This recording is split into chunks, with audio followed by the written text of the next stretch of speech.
Hello dear friends, मैं doctor Govind Lohia और हम लोग यहाँ आपके क्लास 11th का केमिस्ट्री देख रहे हैं। हमने ऑलरेडी चैप्टर 1, 2 और 3 कवर किया था।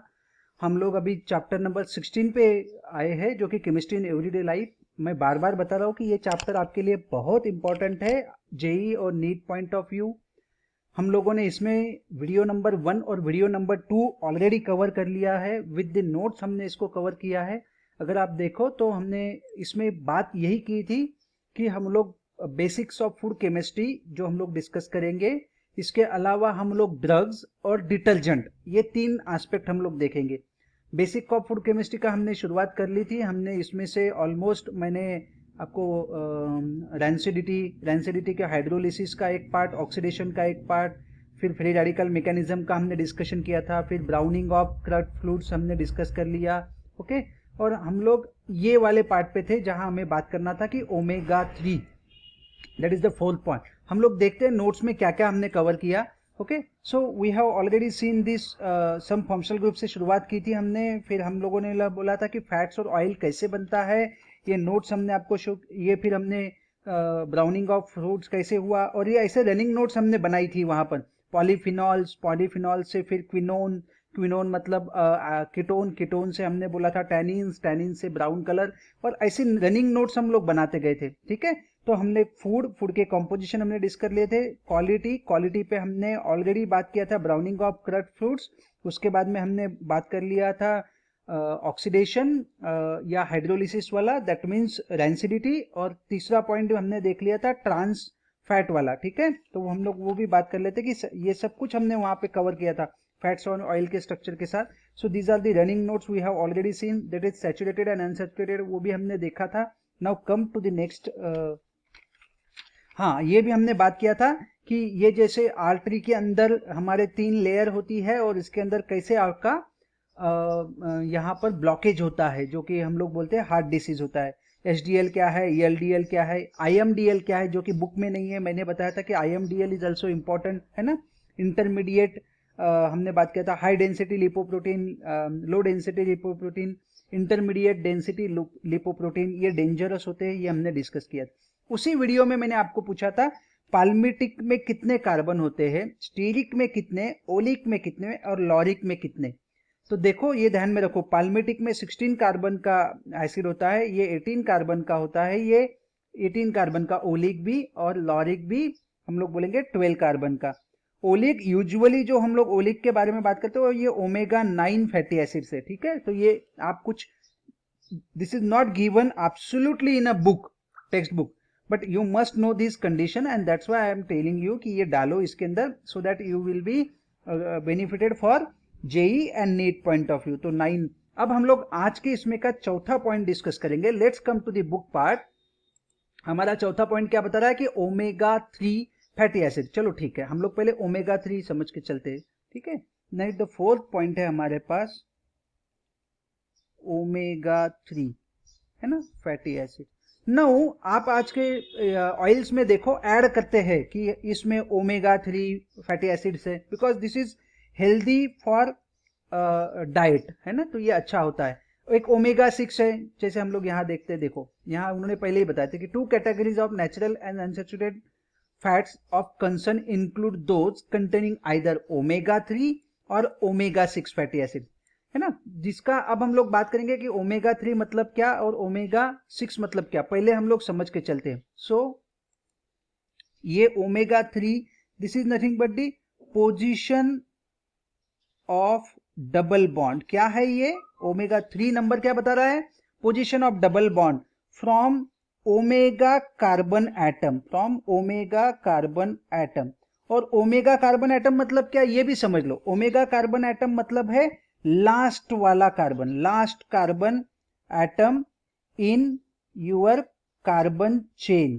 कार्बन चेन में लास्ट वाला कार्बन एटम, मतलब हम लोग बोलेंगे यहां पर कि ये होता है ओमेगा कार्बन। और ओमेगा कार्बन से आपका डबल बॉन्ड कौन से नंबर पे है, तो उसको हम लोग बोलते हैं 3 पोजीशन। मतलब अब हम लोग समझा देते हैं कि ये हमारा पास एक यूजुअली एसिड का स्ट्रक्चर ये होता है, COOH, हम लोग लगाते हैं डबल बॉन्ड, यहाँ हम लोग उसको बना के चलते। ठीक है, नाउ कम दिस वन, हम लोग यहाँ पे बना के चलते 1 2, दिस इज 1 कार्बन, 2 3 4 5 6 7 8 9, यहाँ 9 पे, ठीक है। Let show you the again thing. यहाँ पर हमारे पास डबल बॉन्ड 9 पे, ठीक है। यहाँ हम लोग आते 10 11 12, 12 पे डबल बॉन्ड, ठीक है। 13 14 15, 15 पे डबल बॉन्ड, 16 17 18। अब आप यहाँ देखो तो ये आपका कार्बन का चेन बन रहा है। यहाँ पे हम लोग बुक में भी शो करता हूँ, ठीक है।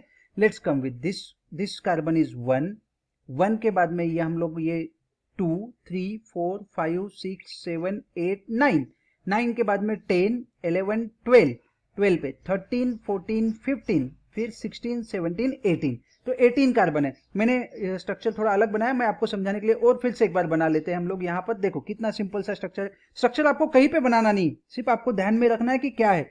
दिस इज OH, यहाँ हम लोग लेते हैं C डबल बॉन्ड O, और यहाँ से हमारा कार्बन का स्ट्रक्चर शुरू हो रहा है। आपके इसमें ऊपर जाते वक्त स्ट्रक्चर है, मैंने नीचे जाते वक्त बनाया था। लेट्स दिस वन ऐसे ऊपर जाते वक्त, ठीक है। Now come to this is 1 carbon, यहाँ से 2 पे पहुंचे, 3 4 5 6 7 8 9, 9 पे डबल बॉन्ड, फिर ये 10 11 12, 12 पे डबल बॉन्ड, ठीक है। 12 पे डबल बॉन्ड, फिर ये आ गए यहाँ पर 13 14, हम लोग यहाँ पर पहुंचे। देखो ये ये हो गया 1 नंबर, 2 3 4 5 6 7 8 9 10 11 12 13 14 15, 15 पे डबल बॉन्ड, 15 पे double bond, and this is 16 17 18। So this one is the 18th number carbon atom, और इसको हम लोग क्या बोलेंगे, इसको हम लोग बोलेंगे ओमेगा कार्बन एटम। अगर ओमेगा कार्बन एटम से आप शुरू कर रहे हो, ओमेगा कार्बन एटम से, तो उल्टा चलो। This is 1 carbon, this is 2 carbon, and this is 3, third number carbon, 1 2 and 3rd. So on 3rd position there is a double bond, so this is to be considered as omega 3. This is to be considered as, हम लोग बोलेंगे omega 3. If it is likewise, अगर मेरा पहला double bond 1 2 3 4 5 6 यहाँ शुरू होता था पहला double bond, so this is to be considered as omega 6 carbon atom. तो अगर आपका ओमेगा कार्बन एटम से 3rd पोजीशन पे आपका डबल बॉन्ड शुरू हो रहा है, you can say it as omega 3। अगर आपके ओमेगा कार्बन से 6 कार्बन पे डबल बॉन्ड शुरू हो रहा है, तो आप क्या बोलोगे इसको, ओमेगा 6। नाउ अब इसको नंबर करो, 1 2 3 4 5 6 7 8 9 10 11 12 13 14 15 16 17 एंड 18, 18 कार्बन है। मगर इसका नाम क्या होगा, देखो इसको क्या है, 1 double bond, 2 double bond, 3 double bond. पहला डबल बॉन्ड अगर आप लॉन्गेस्ट चेन सेलेक्ट कर रहे हो तो पहला डबल बॉन्ड 9 नंबर पे, 9 पे। दूसरा किस पे है, तो हम लोग बात करेंगे 12 पे है, और बाद में किस पे है, तो 15 पे है। तो ये तो ट्राइन है, ये तो कंफर्म है, ये ट्रायोनोइक एसिड है ना। अब ये ट्रायोनोइक एसिड है, हमको मालूम है कि हमको कौन कौन से जगह पे, तो इसका नाम क्या होगा, चलो यहाँ नाम का भी देख लेते हैं, ठीक है। नाउ कम टू दिस, हम लोग यही बात कर रहे थे कि these names given for the position of the double bond in a long carbon chain of the fatty acid, we have discussed. Omega denote the last carbon atom, हमने यहाँ पर देखो ये नोट शॉर्ट फॉर्म में बनाई है। Omega 3 position of double bond from omega carbon atom. Now omega carbon atom मतलब last carbon atom of your chain, carbon chain. ऐसे रनिंग नोट्स बना लो तो आपको आसान जाएंगे समझने के लिए, ठीक है। नाउ कम, यहां पर हम लोग बात करेंगे omega 3 fatty acids have a carbon carbon double bond between 3rd and 4th carbon from the end, हमने ये बात कर ली। Let us consider example of linolenic acid. तो लिनोलेनिक एसिड क्या है, तो देखो 9 12 15 पे डबल बॉन्ड है। ऑक्टाडिका मतलब 18, ऑक्टा मतलब 8, डिका मतलब 10, मतलब ऑक्टाडिका मतलब 8 and 10 18, ऑक्टाडिका मतलब 18। ट्राई मतलब 3, ट्राई मतलब 3, 1 2 3। इनोइक एसिड, ट्राई इनोइक एसिड मतलब ट्राई क्या है, इसके अंदर डबल बॉन्ड है। कहां पर है, तो ट्राइइन, इन मतलब क्या होता है मैं समझा देता हूं यहां पर आपको समझा के, ठीक है। देखो सिंगल बॉन्ड है तो अल्केन, सिंगल बॉन्ड है तो अल्केन ANE, डबल बॉन्ड है तो अल्किन ENE, अल्कीन है ना, और ट्रिपल बॉन्ड है तो अल्काइन YNE। तो ये YNE है, ये ENE है, ये AN। तो इसमें का ENE में का आखिरी का E हटा देते हैं हम लोग और ये EN यूज करेंगे यहाँ पर। तो क्या नाम बनेगा इसका, तो हमको मालूम है कि ये ऑक्टा डीका, और कौन से नंबर पे, तो 9 12 15, ट्राई है क्योंकि 3 है इसलिए ट्राई, इन है क्योंकि ENE डबल बॉन्ड है इसलिए इन है, इन ट्राई इन, ठीक है। ये EN वहां से लिया, ट्राई मतलब 3, EN है, ओके। और ओइक एसिड, ट्राई इनोइक एसिड, ये हम लोगों का नाम बना। अब देखो क्योंकि हम लोग ओइक एसिड लगाते हैं इन कंपाउंड के आगे, तो ट्राई इन ओइक एसिड, आप बैकग्राउंड करके लिखो तो आपको समझ में आएगा, ठीक है। So this is all about linolenic acid. अब इसमें आपको ध्यान में क्या रखना है ये भी मैं समझा देता हूं, ठीक है। Come to this part, this is to be called as linolenic acid. इसी का दूसरा नाम ये है, आपको पूछा जाएगा octadeca 9 1 15 is omega 3, omega 6, omega 2, omega 5, तो ऐसे नाम रहेंगे। या which one of the following is omega 3 fatty acid, है ना, और ये नाम दिया है 9 12 15 ट्राइनोइक acid octa डीका।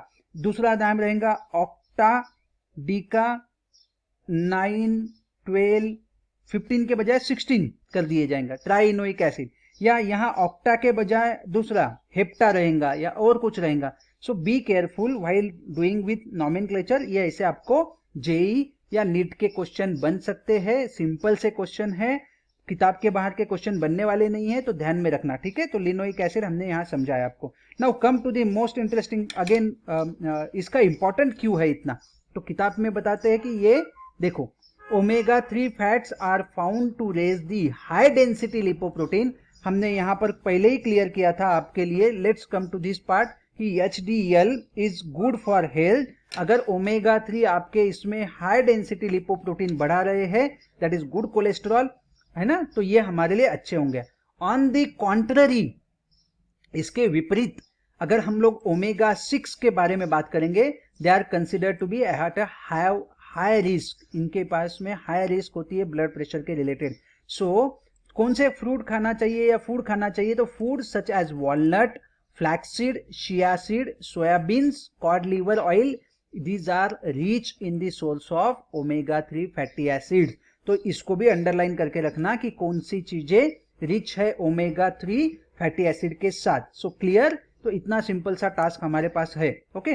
Now come to the next interesting part. तो आपको समझ में आ गया, अब यहां पर मैं समझा देता हूं और एक बार फिर से हम लोग रिपीट करते हैं बेटा कि omega 3 fatty acid, position of double bond from omega carbon, omega मतलब लास्ट कार्बन। अगर मैं बोलूंगा ओमेगा 6 फैटी एसिड, मतलब ये हम लोग बात करेंगे कि ये 6 नंबर पे रहेगा लास्ट कार्बन से डबल बॉन्ड, ठीक है। इसको हमने एक लिनोलिक एसिड का एग्जांपल देखा। ऑक्टा डीका हमने यहाँ लगाया कि ऑक्टा डीका 9 12 15 ट्राई इन। ये ट्राई इन कैसे आया वो भी मैंने डिसाइड किया कि बताया आपको कि ये EN और ये ओइक एसिड, EN कहाँ से आया, तो EN यहां से लिया हमने अल्कीन से। ट्राई कहां से आया, तो 3 है इसलिए, तो नॉमेनक्लेचर ध्यान में आ गया। फिर हमने यहां पर बात किया कि लिनोलिक एसिड का आपको क्वेश्चन हो सकता है, ये हो सकता है। ये ओमेगा 3 जो है ये गुड कोलेस्ट्रॉल के लिए अच्छे है, HDL है इसमें, and that's why they are health benefit. Omega 6 जो है ये खराब है, ये हेल्थ के लिए अच्छा नहीं है, दैट्स इट। फिर ओमेगा 3 कहाँ से मिलेगा, तो chia seed, soybean, cod liver oil, so ये फ्लैक्स सीड, ये ध्यान में रखना, तो वहां से ये हमें मिलेगा, ठीक है। तो यहां तक के क्लियर है। Now come to the next task हम लोग देखते हैं, वो है antioxidant as a food additive, ठीक है। यहां पहले समझ देते हैं क्या है।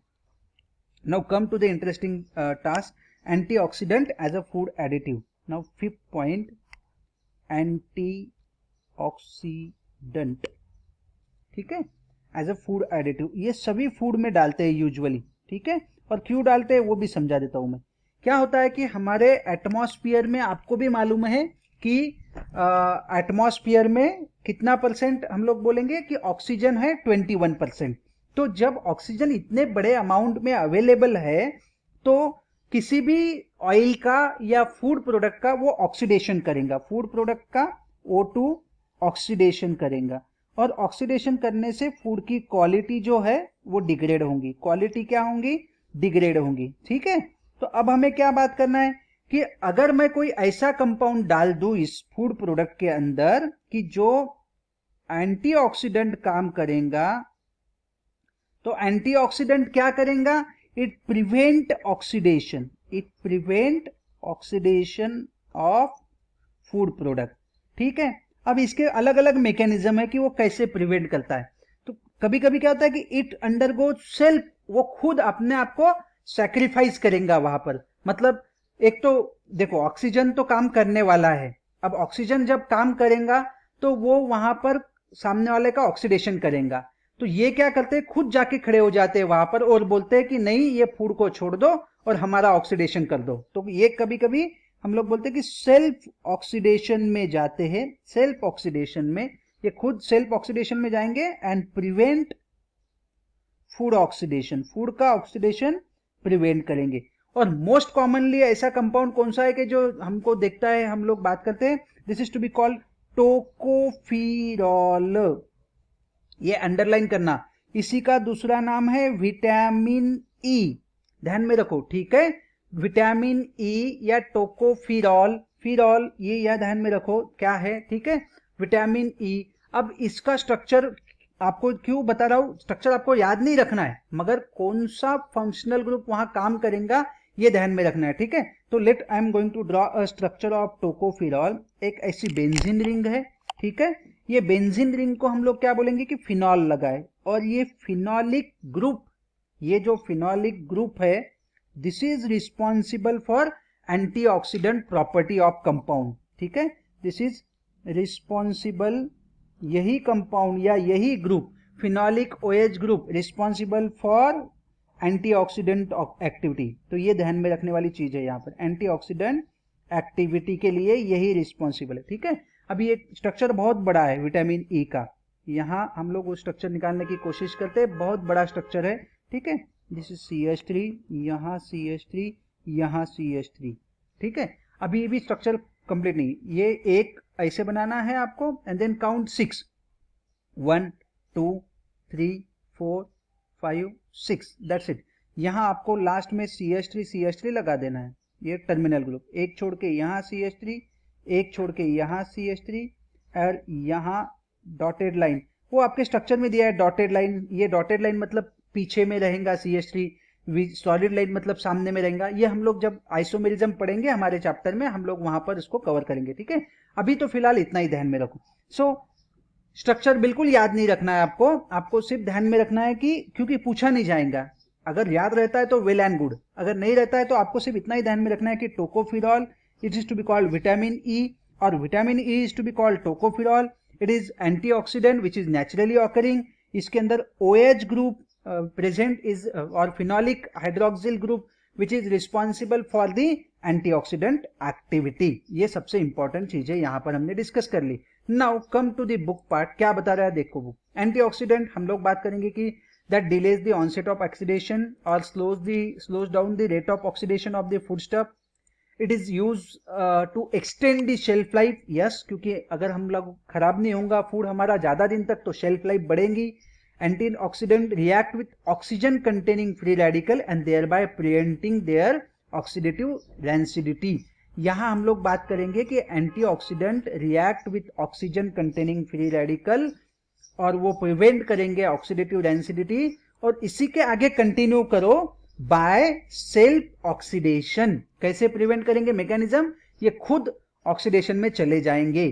फॉर एग्जाम्पल विटामिन ई, टोकोफिरॉल, हमने स्ट्रक्चर देख लिया, हमने बोला कि ये नेचुरल एंटीऑक्सीडेंट है जो कि एडिबल ऑयल में डाले जाते हैं। अगर आप देखो ऑयल के पैक के ऊपर लिखा रहता है it contain vitamin E, it contain vitamin E, ऐसे लिखा रहता है। तो किस वजह से, द फिनॉलिक OH ग्रुप के स्ट्रक्चर की वजह से है, एंटीऑक्सीडेंट एक्टिविटी। ठीक है, हम लाइन टू लाइन जा रहे हैं, एक भी लाइन स्किप नहीं कर रहे हैं, और हम लोग खास करके नोट्स भी बना रहे हैं। ठीक है, अब क्या होता है कि इसमें आपका क्वेश्चन बनता है कि सर अगर यही स्ट्रक्चर सिर्फ रिस्पॉन्सिबल है तो इतनी बड़ी चेन लगाने का क्या काम था। ठीक है, यहां आ जाते हैं, है ना, सिर्फ इतना ही स्ट्रक्चर अगर रिस्पॉन्सिबल है तो why there is a need to make chain is so long, इतनी बड़ी, क्योंकि जितनी बड़ी कार्बन चेन होंगी उतना आपका ये कंपाउंड फैट सोल्यूबल होगा।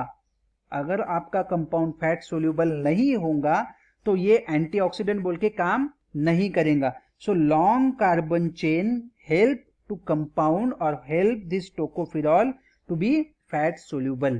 ठीक है, ये कार्बन चेन रिस्पॉन्सिबल है। This OH is responsible for what, antioxidant activity. This chain, carbon chain long, responsible for fat solubility. Okay, clear. Now come to the next.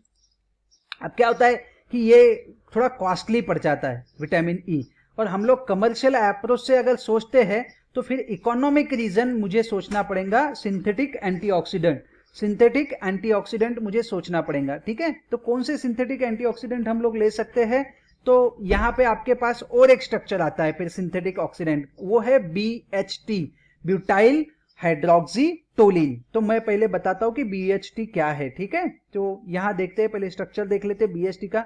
This is synthetic, पहला चीज आपको BHT का है, पहले ये लिख लेते हैं। ठीक है, now come to this one, यहां पे आते हैं BHT, है ना, इसमें ये है कंफर्म है butyl hydroxy, butylated hydroxy toluene. अब पहले टोलिन समझ लो क्या है। टोलिन आपको कहीं पर भी आएगा तो ये स्ट्रक्चर होता है टोलिन का, एक बेंजीन रिंग और उसको CH3 लगा देते हैं तो ये बन गया टोलिन। बेंजीन रिंग और उसको OH लग गया तो फिनॉल, तो ये बन गया टोलिन। तो ये स्ट्रक्चर हो गया। हाइड्रोक्सी, ये OH, तो ब्यूटाइल 4 हाइड्रोक्सी हम लोग लगा देते हैं। ठीक है, तो ये तो लग गया। अब इसको, क्योंकि आपको इसको फैट सोल्यूबल बनाना है तो इसको टर्शरी आपको ग्रुप लगाना जरूरी है, तो टर्शरी ब्यूटाइल आपको इसको लगाना जरूरी है। तो मैं टर्शरी ब्यूटाइल ग्रुप लगा देता हूं ऐसे। क्या है टर्शरी ब्यूटाइल ग्रुप, एक कार्बन और उस कार्बन के ऊपर 3 CH3 ग्रुप अगर लगते हैं तो कितने कार्बन है, 1 2, एक मिनट, कितने कार्बन है यहां पर, 1 2 3 4, 4 कार्बन है। 4 कार्बन मतलब एक कार्बन मतलब मीथेन, 2 मतलब इथेन, 3 मतलब प्रोपेन, 4 मतलब ब्यूटेन। अब ये ग्रुप कहीं ना कहीं लगने वाला है तो हम लोग इस ग्रुप को क्या बोलेंगे, ब्यूटाइल ग्रुप। ब्यूटाइल ग्रुप, कौन सा ग्रुप, ब्यूटाइल। और क्या है, एक कार्बन पे 3 है इसलिए टर्शरी ब्यूटाइल ग्रुप। ठीक है, अगर ये सीधा होता ऐसा, जैसे CH2 CH2 CH2 CH3, अगर ऐसा होता, कितने कार्बन है देखो, 1 2 3 4, 4 कार्बन है। कहां से अटैच हो रहा है, यहां से 4 कार्बन है, मगर ऐसे एक कार्बन पे 3 लगे क्या, नहीं, तो हम इसको क्या बोलेंगे, N ब्यूटाइल। क्या बोलेंगे इसको, N ब्यूटाइल। इसको क्या बोलेंगे आप, टर्शरी ब्यूटाइल। ठीक है, इसको क्या बोलेंगे, टर्शरी ब्यूटाइल। ऐसा हमारे पास आइसोब्यूटिल भी होता है, हम लोग जब नॉमेनक्लेचर देखेंगे तब सीखेंगे। अभी सिर्फ आपको ध्यान में रखना है कि ये ग्रुप है टर्शरी ब्यूटाइल, कहां लगा है, तो टोलिन है, तो ये 1 कार्बन, ये 2 कार्बन, ये 3 कार्बन, तो 3 पे लगा है, ये 4 नंबर पे, तो 4 नंबर पे हाइड्रोक्सिल ग्रुप है, फिर ये 5 नंबर और ये 6 नंबर। इसका मतलब आपके पास क्या है, 3 पोजीशन पे और 5 पोजीशन पे डाई ब्यूटाइल है। कौन से, डाई टर्शरी ब्यूटाइल। ठीक है, ये फिनॉलिक OH ग्रुप है जो कि रिस्पॉन्सिबल है एंटीऑक्सीडेंट एक्टिविटी के लिए, और ये टोलिन है। ठीक है, तो हम लोग अब नाम क्या देंगे इसका, देखो इसका नाम है 3,5 डाई, 2 है ना, ये एक वाला हो गया, ये एक हो गया, 3,5 di tertiary butyl 4 hydroxy toluene. तो यहां आ जाओ, देखो ये 3 पोजीशन 5 पोजीशन, तो यहां पे क्या लिखोगे आप, यहां आप लिखोगे 3,5। ठीक है, डाई, डाई कौन से, यानी 2, डाई मतलब 2, 2 कौन से आपके पास, 2 है आपके पास टर्शरी ब्यूटिल ठीक है, टर्शरी ब्यूटिल ग्रुप है 3 पे और 5 पे, ठीक है। और बचा क्या आपके पास, 2 और 3 पे टर्शरी ब्यूटिल है, आपके पास बचा है अभी हम लोग यहाँ देखते हैं कि OH कितने पे है, 4 हाइड्रोक्सी, और आखिर में इस स्ट्रक्चर का नाम क्या है बचा हुआ, ये बेंजीन रिंग और ये टोलिन। तो दिस इज द कंपाउंड, आपको इसका स्ट्रक्चर एग्जाम में पूछा जाता है, इसीलिए इस स्ट्रक्चर को मत भूलना। ये स्ट्रक्चर अभी तक मैंने ऊपर कोई भी स्ट्रक्चर को याद रखने को नहीं बोला, हमको जो काम की चीजें थी वही समझाई, मगर ये स्ट्रक्चर आपको पूछा जाता है, इसलिए ये स्ट्रक्चर को ध्यान में रखो। कहाँ कहाँ टर्शरी है, 3 और 5 पे टर्शरी ब्यूटिल समझ में आया, ये OH समझ में आया 4 हाइड्रोक्सी, और ये कंपाउंड को हम लोग जो इतना छोड़ के बाकी इस कंपाउंड को हम लोग CH3 इंक्लूड टोलिन बोलते हैं, तो ये टोलिन है, ठीक है। तो ये हमने समझा दिया। Now this is synthetic one which is added to the many food ingredient. Now come to the interesting task, अब हम लोग आगे पहुंचते हैं, वो है कंपाउंड विथ मेडिसिनल प्रॉपर्टीज। अब ये वाला कंपाउंड देख लेते हैं कि कहां से हमें पता चलता है, इसका जस्ट इंट्रोडक्शन देखते हैं, फटाफट खत्म करेंगे, ठीक है। Compound with medicinal properties, now come to this part, compound. आज हम लोग इसका शुरुआत करते हैं, हम लोग इसको रिपीट करेंगे फिर से अगले वीडियो में, ठीक है। कंपाउंड विथ मेडिसिनल प्रॉपर्टीज, पहली चीज हम लोग समझते हैं कि मेडिसिनल प्रॉपर्टीज मतलब क्या, ठीक है। तो जो कंपाउंड मेरे बॉडी में जाकर बायोलॉजिकल सिस्टम पर काम करेगा, ठीक है, बायोलॉजिकल सिस्टम को अफेक्ट करेगा, ठीक है, उसको हम लोग बोलेंगे, और अफेक्ट करने के बाद में हम लोग उसको बोलते हैं ड्रग, ठीक है। अब अगर वो ड्रग हमारे बायोलॉजिकल सिस्टम में इंप्रूवमेंट का काम करेगा, काय का, इंप्रूवमेंट का, तो हम उसको बोलेंगे मेडिसिनल प्रॉपर्टी है, हम उसको क्या बोलेंगे, मेडिसिनल प्रॉपर्टी है, ठीक है। तो अब हम लोग समझ के चलते हैं, यहां पे फिर से बुक के साथ भी चलते हैं।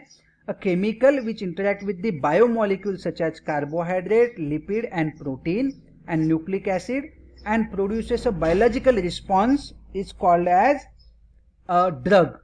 Drug having a therapeutic and useful biological response is called medicine, ठीक है। अब यहां पर मैं फिर से बताता हूं कि देखो क्या बात कर रहे हैं हम लोग, कोई कंपाउंड जो कि बॉडी में जाके किसके साथ, कार्बोहाइड्रेट या प्रोटीन्स, है ना, कार्बोहाइड्रेट, प्रोटीन्स, लिपिड्स, ये सब क्या है, बायोमोलिक्यूल है, क्योंकि ये बॉडी के अंदर है, इनको क्या बोलेंगे, बायोमोलिक्यूल। तो ये बायोमोलिक्यूल के साथ कंपाउंड बॉडी में जाके बायोमोलिक्यूल के साथ रिएक्ट होके बायोलॉजिकल इफेक्ट और सिस्टम पे इफेक्ट दे रहा है, उसको हम लोग क्या बोलेंगे, ड्रग। अगर वो इफेक्ट जो है वो इंप्रूवमेंट के लिए है, जिसको हम लोग बोलते हैं थेराप्यूटिक इफेक्ट, इसको यूज होता है वर्ड थेराप्यूटिक, क्या वर्ड यूज करोगे आप, थेराप्यूटिक इफेक्ट अगर दे रहे हैं, या इन शॉर्ट गुड इफेक्ट, आपको नहीं समझ में आया तो गुड इफेक्ट दे रहे हैं जो कि बॉडी के काम की चीज है, तो हम लोग बोलेंगे improvement, therapeutic, good, better effect दे रहे हैं, तो उसको हम लोग बोलेंगे मेडिसिनल प्रॉपर्टी। तो यहां तक हम लोग पहुंचे मेडिसिनल कंपाउंड के लिए, ठीक है। Now come to this last part पे हम लोग आते हैं। अब क्या बोल रहे हैं कि मेडिसिनल प्रॉपर्टीज जो होती है, मेडिसिनल कंपाउंड, इसमें है ना आपका जो समझ के चलो कि टैबलेट्स है ना, या आपके पास कोई सिरप है, या जो मेडिकल पे से दवाई लाई वो है, ठीक है। इसके अंदर क्या क्या होता है, इसके अंदर एक्टिव इंग्रेडिएंट होता है, एक्टिव इंग्रेडिएंट। एक्टिव इंग्रेडिएंट क्या काम करेगा, जो कि हम लोग जिसको मेडिसिनल प्रॉपर्टी है वो, और कुछ एडजुएंट होते हैं, एडजुएंट्स या डाइल्यूएंट्स, है ना। तो एक्टिव इंग्रेडिएंट जो है उसको मेडिसिनल प्रॉपर्टी होती है, उसको मेडिसिनल प्रॉपर्टी होती है। फिर आप पूछोगे कि सर ये क्यों डाला, है ना। अब क्या होता है कभी कभी कि मेडिसिनल प्रॉपर्टी वाले ड्रग का टेस्ट बहुत ही बिटर होता है, कड़वा एकदम।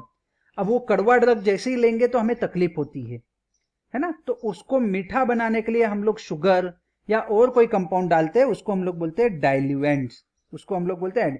तो ये क्या करते हैं, ये हम लोग ये इसलिए डाले जाते हैं, they make the medicinal compound या medicinal active ingredient into suitable doses form.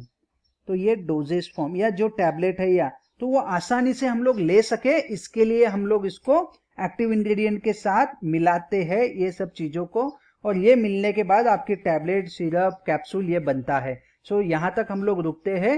Next lecture में हम लोग इसके आगे का पार्ट कवर करेंगे। Till then watch the video. अगर आपको पसंद आया है तो आपके कलीग्स को भी सर्कुलेट करो। डेफिनेटली ये नोट्स के मैं आपको पीडीएफ बना के ये नोट्स आपको व्हाट्सएप ग्रुप में अवेलेबल करके दे दूंगा। बट स्टिल अगर आपको पसंद आया है तो प्लीज मेरे चैनल को सब्सक्राइब करो, लाइक करो, शेयर करो वीडियो को। Thank you.